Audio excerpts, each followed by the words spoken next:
नरसिंह अवतार भगवान विष्णु के मुख्य 10 अवतारों में से एक हैं, जिन्होंने अपने भक्त प्रहलाद की रक्षा के लिए हिरण्यकश्यप को मारने के लिए पृथ्वी पर इस रूप में अवतार लिया था।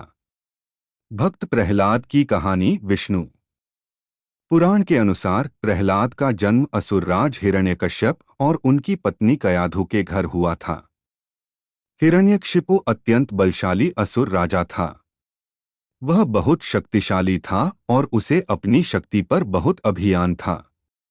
उसने कठोर तपस्या कर ब्रह्मा जी से वरदान प्राप्त किया था कि उसे कोई देवता, देवी, नर, नारी, असुर, यक्षया, कोई अन्य जीव न दिन में, न रात में, न दोपहर में, न घर में, न बाहर, न आकाश में और न ही पाताल में, न ही अस्त्र से और न ही शस्त्र से मार पाए। ब्रह्मा जी से यह वरदान प्राप्त कर वह स्वयं को अमर मानने लगा। वह स्वयं को भगवान मानने लगा और उसने पूरी प्रजा को उसी की पूजा करने का आदेश दिया और कहा कि यदि किसी ने उसके अलावा किसी अन्य देवता की पूजा की तो उसे मृत्युदंड दिया जाएगा। हिरण्यकश्यप का पुत्र प्रहलाद धर्मनिष्ठ तथा भगवान विष्णु जी का परम भक्त था। हिरण्यकश्यप ने उसे भगवान विष्णु जी की पूजा छोड़ उसकी पूजा करने को कहा, लेकिन प्रहलाद ने अपने पिता की बात नहीं सुनी और मना करने पर भी भगवान विष्णु की भक्ति नहीं छोड़ी। प्रहलाद ने बाल्यावस्था में ही विष्णु भक्ति शुरू कर दी थी। प्रहलाद की विष्णु के प्रति भक्ति अडिग रही। हिरण्यकश्यप देवताओं को अपना शत्रु मानता था। क्रोधित होकर उसने कई तरीकों से प्रहलाद को मारने की कोशिश की। उसने अपने सैनिकों से उसे मार डालने का हुक्म दिया। उन्होंने प्रहलाद पर पूरे बल से अपने अस्त्र शस्त्र चलाए, किंतु प्रहलाद को कुछ नहीं हुआ। फिर उसने उसे एक हाथी से उसे कुचलवाने का आदेश दिया। उसके पश्चात उसने प्रहलाद को एक पहाड़ से नीचे फिंकवा दिया, परंतु विष्णु जी की कृपा से प्रहलाद का बाल भी बांका नहीं हुआ। उन्हें जहर भी दिया गया, परंतु भगवान विष्णु जी की कृपा से प्रहलाद को कुछ नहीं हुआ। अंत में उसने अपनी राक्षसी बहन होलिका को मदद के लिए बुलाया। हिरण्यकश्यप ने होलिका से अपने बेटे प्रहलाद को गोद में लेकर बैठने को कहा ताकि वह आग का शिकार हो जाए। होलिका को वरदान था कि अग्नि उसे जला नहीं सकती। होलिका प्रहलाद को लेकर चिता पर बैठ गई। प्रहलाद भगवान विष्णु जी का जाप करते रहे। भगवान विष्णु की कृपा से होलिका उस आग में जल गई और भक्त प्रहलाद का बाल भी बांका नहीं हुआ।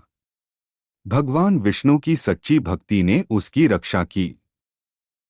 अंत में प्रहलाद को मारने के लिए हिरण्यकश्यप ने स्वयं उन्हें एक खंभे से बांध दिया और कहा, अब देखता हूं तुम्हारी रक्षा कौन करता है।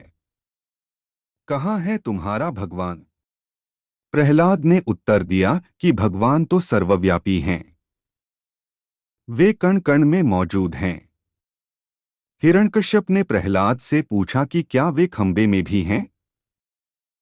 प्रहलाद के हाँ कहने पर क्रोधित होकर हिरण्यकश्यप ने जैसे ही उस खंबे पर अपनी गदा से वार किया, वैसे ही खंभा फटा और उसमें से नरसिंह भगवान प्रकट हुए। उनका रूप देखकर हिरण्यकश्यप कांप उठा।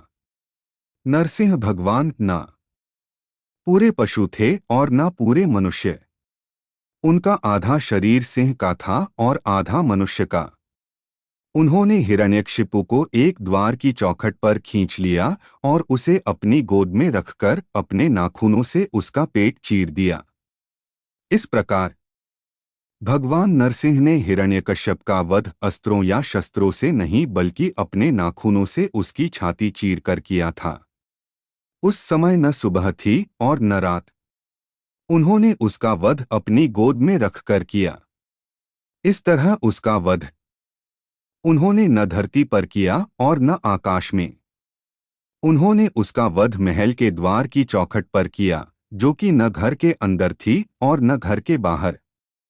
इस प्रकार भगवान नरसिंह ने ब्रह्मा जी का दिया हुआ वरदान मिथ्या हुए। बिना हिरण्यकश्यप का वध कर तीनों लोगों को उसके अत्याचारों से मुक्ति दिलाई। भक्त प्रहलाद विष्णु जी के परम भक्त होने के साथ साथ महाज्ञानी और पंडित थे। भगवान नरसिंह के आशीर्वाद से वे असुरों के महान राजा बने। भक्त प्रहलाद की कहानी से हमें यह सीख मिलती है कि भक्ति में बहुत शक्ति होती है। सत्य और विश्वास की सदा जीत होती है। भगवान हर जगह मौजूद हैं और अपने भक्तों की सदा रक्षा करते हैं। जय भगवान श्री विष्णु, जय भगवान श्री नरसिंह। कृपया लाइक, सब्सक्राइब और शेयर करें। धन्यवाद।